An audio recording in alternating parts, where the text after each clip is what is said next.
मध्य प्रदेश की राजधानी भोपाल इन दिनों सिर्फ झीलों और खूबसूरत पर्यटन स्थलों के लिए नहीं बल्कि विश्व के प्रमुख देशों के बीच सांस्कृतिक संवाद के एक बड़े केंद्र के रूप में भी अपनी पहचान बना रही है।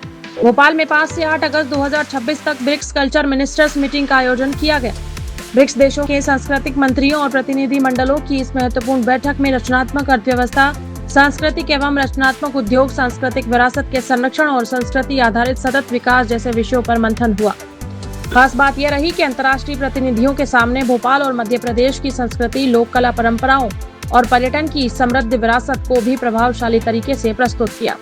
भारत की मेजबानी में आयोजित ब्रिक्स कल्चर मिनिस्टर्स मीटिंग का केंद्र बना मध्य प्रदेश का भोपाल। 5 अगस्त से 8 अगस्त तक चले इस कार्यक्रम में ब्रिक्स देशों के प्रतिनिधियों ने संस्कृति के माध्यम से वैश्विक सहयोग को मजबूत करने पर विचार विमर्श किया। और ये बात सही कि राजा भोज की नगरी मध्य प्रदेश की इस राजधानी में संस्कृति मंत्रियों का ये सम्मिलित आयोजन ये हमारे लिए गर्व और गौरव का विषय है।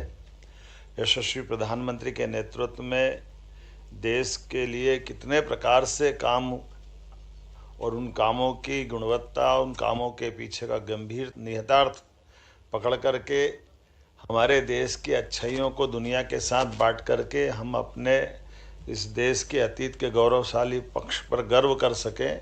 ऐसे में अगर सारे विषयों के साथ देखें तो कल्चर का, अतीत का हमारा बहुत स्वर्णिम अध्याय रहा है, उसको जीवंत करते हुए और वो सभी वेदवाक्य जो माननीय मंत्री जी ने भी बोले, हमारा तो भाव वसुधैव कुटुंबकम का है। हम अपने उस वसुधैव कुटुंबकम के भाव के बलबूते पर कल्चर की जो अच्छाइयाँ, जियो और जीने दो, सर्वे भवन्तु सुखिनः, जो उनने वेदवाक्य सुनाया, सच में वास्तव में आज ये नगरी धन्य हुई। हमारा राज्य आभारी है माननीय मंत्री जी का, और इनके माध्यम से वो सारे स्वनाम धन्य अलग अलग देशों के माननीय मंत्रीगण या वहाँ के अधिकारीगण हमारे बीच पधारे। कई लोग तो पहली बार आए, पहली बार लोगों ने भोपाल देखा। ब्रिक्स में भारत के साथ ब्राजील, चीन, रूस, दक्षिण अफ्रीका, बेलारूस, संयुक्त अरब अमीरात, ईरान, मिस्र, इथियोपिया और इंडोनेशिया जैसे देश शामिल रहे। बैठक का उद्देश्य केवल सांस्कृतिक विरासत पर चर्चा तक सीमित नहीं था, बल्कि संस्कृति को नवाचार, आर्थिक विकास, समावेशी विकास और लोगों के बीच आपसी संबंध मजबूत करने के माध्यम के रूप में आगे बढ़ाना भी था। भोपाल पहुंचे विदेशी मेहमानों के स्वागत के साथ ही शहर में ब्रिक्स कल्चर कार्यक्रमों की शुरुआत हुई। मेहमान प्रतिनिधियों के लिए बैठकों के साथ साथ कई विशेष सांस्कृतिक और पर्यटन गतिविधियां भी आयोजित की गई। यानी ब्रिक्स प्रतिनिधियों को सिर्फ बैठक के कमरे तक सीमित नहीं रखा गया, बल्कि उन्हें भारत और विशेष रूप से मध्य प्रदेश की सांस्कृतिक आत्मा से रूबरू कराया गया। भोपाल में अभी हाल ही में संपादित ब्रिक्स कल्चर ट्रैक की मिनिस्ट्रियल मीटिंग जो हुई, बहुत ही सक्सेसफुली ऑर्गेनाइज की गई और MEA के मुताबिक अभी तक की सर्वश्रेष्ठ बैठक ये उनके हिसाब से हुई है, जिसमें डेलीगेट्स की प्रेजेंस भी सबसे ज़्यादा थी। विभिन्न देशों के जो डेलीगेट्स आए थे और साथ ही जो यहाँ व्यवस्थाएं थी और उन्हें जो अनुभव कराए गए वो भी बिल्कुल अद्वितीय थे और सभी डेलीगेट से बहुत ही पॉजिटिव फीडबैक उनको मिला है और MEA इस बात से बहुत संतुष्ट है। मिनिस्ट्री ऑफ कल्चर भी बहुत संतुष्ट है कि मध्य प्रदेश में माननीय मुख्यमंत्री जी के नेतृत्व में सभी व्यवस्थाएं और सभी उनकी अगवानी, अवभगत और मेहमान नवाजी, साथ ही जो कल्चरल एक्सपीरियंसेस कराए गए वो सर्वोत्कृष्ट श्रेणी के थे और सभी डेलीगेट्स बहुत संतुष्ट होके गए। और ये ब्रिक्स की ये बैठक हुई, इसमें सबसे खास बात ये थी कि जो इनके इंटरनल डिस्कशंस होकर के डिक्लेरेशन हुए वो भी पहली बार परिणाम मूलक डिस्कशंस हुए और उनके निष्कर्ष भी परिणाम मूलक हुए। और सबसे बड़ी बात ये हुई कि जो डिक्लेरेशन हुआ उसको भोपाल डिक्लेरेशन का नाम दिया गया अंत में, जो मिनिस्ट्रियल मीटिंग का जो कंक्लूजन था।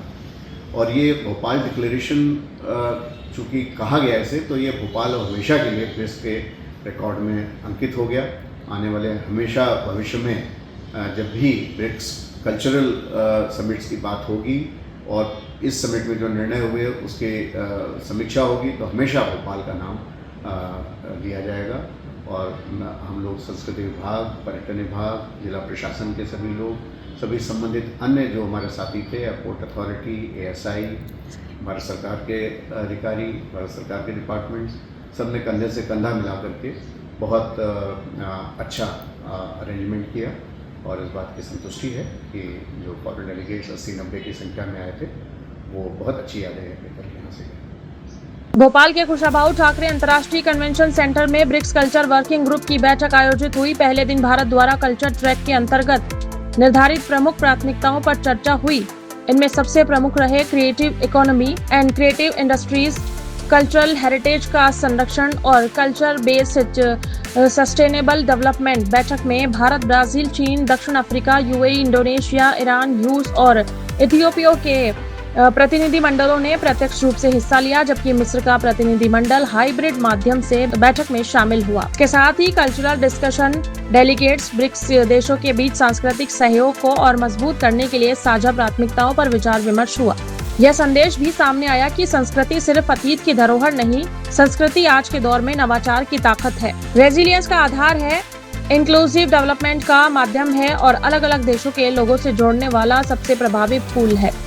संस्कृति मंत्रालय के सचिव और ब्रिक्स कल्चर वर्किंग ग्रुप के अध्यक्ष IAS विवेक अग्रवाल ने भी इस बात को रेखांकित किया कि संस्कृति को विकास और नवाचार के साथ जोड़ते हुए आगे बढ़ाने की जरूरत है।